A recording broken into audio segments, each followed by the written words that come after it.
Olá, pessoal. As fibras de carbono têm sido muito utilizadas em aviões, carros, bicicletas e no concreto. Como é que nós usamos? Você quer saber? Vem comigo que eu vou te contar. Eu sou o professor Aguiar e este é o canal Causos Concretos.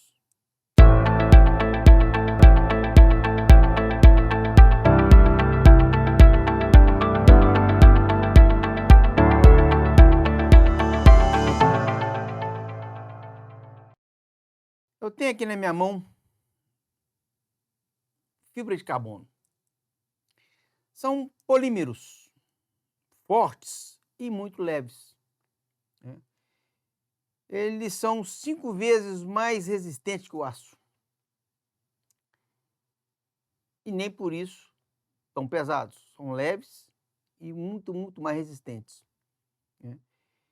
E por causa desse desempenho, tem sido cada vez mais procurado pelas indústrias, né?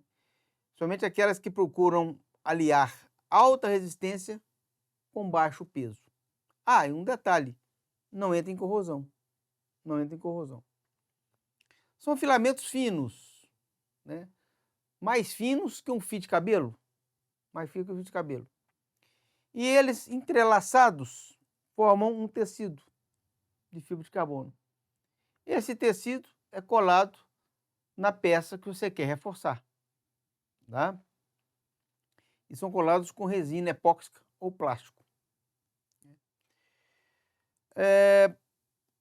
Por causa disso, tem sido cada vez mais utilizados pela indústria aeroespacial, a indústria aeronáutica, indústria de bicicletas, esquis, arte de pesca, até pescador entrou nessa. Então, ele tem uma larga utilização, né? Por exemplo, sobre bicicletas, há 3 décadas que a indústria, né, de bicicleta está procurando usar a fibra de carbono para obter bicicletas de alto desempenho. Mas não é só os quadros, não. As diversas peças da bicicleta são compostas por fibra de carbono, até os capacetes.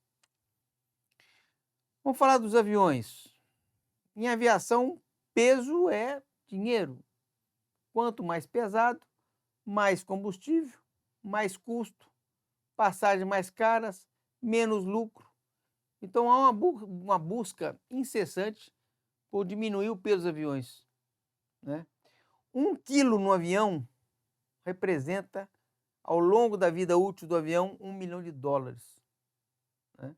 Então, hoje as fibras estão possibilitando reduzir, né, as fibras sintéticas possibilitam reduzir até 20% o peso do avião, o que é muita coisa, né? Carro de Fórmula 1, não precisa nem gastar tempo para dizer da importância de usar as fibras de carbono, né, nos carros de Fórmula 1. E no concreto? Como é que se utiliza as fibras no concreto? Normalmente não se usa as fibras para construção de concretos novos, não. Hoje o uso mais normal, né, é utilizar para reforço de estruturas. O que é o reforço de estruturas? É quando a estrutura ela precisa ser adaptada para receber mais cargas. Vamos pegar um exemplo, uma faculdade, um prédio de 5 andares, uma faculdade, que a direção resolve botar uma biblioteca no 3º andar. E a estrutura não foi dimensionada para isso. Então eu tenho que reforçar para receber aquela carga. Ou uma ponte que precisa ser reforçada para suportar caminhões mais pesados, né? Precisa ser reforçada. Existem várias técnicas de reforço. Uma delas, a mais utilizada, é alargamento da seção original. Então você aumenta as seções de concreto e aço, permitindo então receber mais cargas. Mas essa técnica, né, aumenta o peso próprio. Aumentando o peso próprio, eu tenho que mexer nas fundações. E cria alguns transtornos, por exemplo, quando você faz um alargamento num pilar, você está reduzindo a seção livre entre os pilares. Pode interferir também no pé direito, você está reduzindo o pé direito. Então tem uma série de inconvenientes. E todos esses inconvenientes desaparecem se eu uso as fibras de carbono, que não tem peso próprio praticamente, né? Como é que é feito esse reforço? Para a construção civil, as fibras de carbono são apresentadas em forma de tecido, conforme apresentado aqui, e em forma de lâminas, né? Isso são colados na estrutura, né? E com repóxi. Essa resina epóxi demora umas 8 horas para endurecer, e do momento que terminou a cura dele, após 8 horas, eu já posso colocar a nova carga sobre a estrutura. Se fosse um concreto, eu precisaria de pelo menos uns 15 dias. Olha que você vê como é interessante essa técnica. Lembrando, mais uma vez, não entra em corrosão. Então, é um produto que tem muita durabilidade. Bom, vamos ver como funciona esse reforço, como é a eficiência desse produto. Vamos pegar um corpo de prova, né, que vai para uma prensa para ser obtida a resistência dele, né? Esse corpo de prova, se eu colar nesse corpo de prova, colocar um tecido desse de fibra de carbono e levar à prensa, a resistência vai aumentar no mínimo 100%. Ou seja, vai no mínimo dobrar a resistência pelo fato de eu ter colado um tecido de fibra de carbono. Mas eu posso colocar 2 tecidos, eu posso colocar 3 tecidos. Cuidado para você não arrebentar a prensa, porque aumenta demais a resistência, tá? Vamos ver agora um vídeo que mostra um exemplo muito legal para vocês entenderem como aumenta a resistência no concreto quando eu aplico uma lâmina de fibra de carbono. Por esse filme nós estamos vendo que foram fabricadas duas vigotas, 2 vigas pequenas de concreto.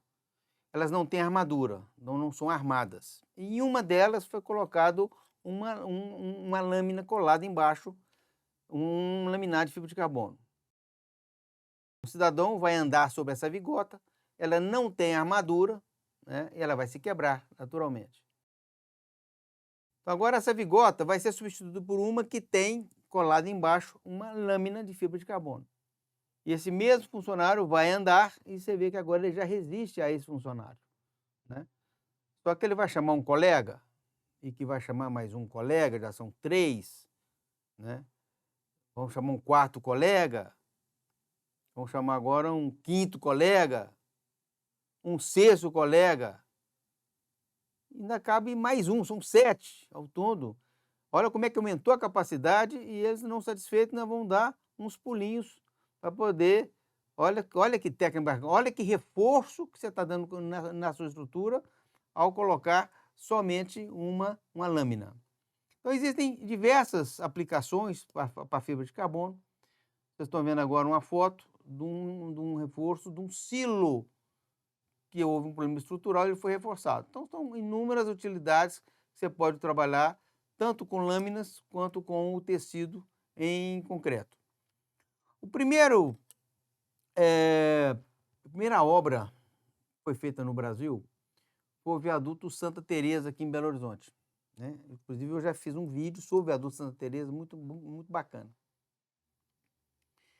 Nós estávamos nos Estados Unidos em 1998, trazendo tecnologias para o Brasil, e tivemos contato com o fabricante dessa fibra de carbono, na época era o único fabricante, e que precisava introduzir essa técnica no Brasil.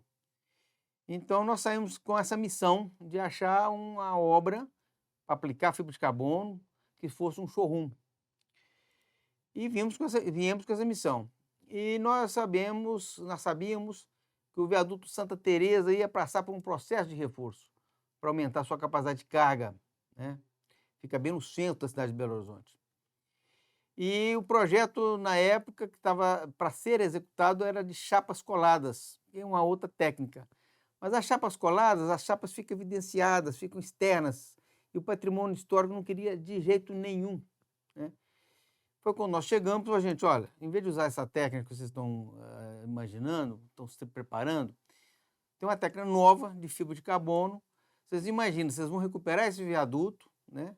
E ninguém vai saber que vocês recuperaram. Não vão aumentar o peso próprio, né? E aquilo caiu feito uma bomba e foi de pronto aprovado. E o viaduto Santa Teresa, então, foi a primeira obra da América do Sul a ser recuperado com fibra de carbono. Vocês verem por essa foto o reforço que foi feito, né? Foi feito em tecido, em tiras com tecido, né? E essa outra foto vocês vão ver o produto acabado e ninguém viu. Depois que você pintou, ninguém sabe que foi feito com fibra de carbono. É ou não é uma técnica bacana? Legal demais, né? É por isso que as indústrias todas estão indo atrás das fibras de carbono pelo seu desempenho, pela sua alta resistência, baixo peso e não tem corrosão. Bacana?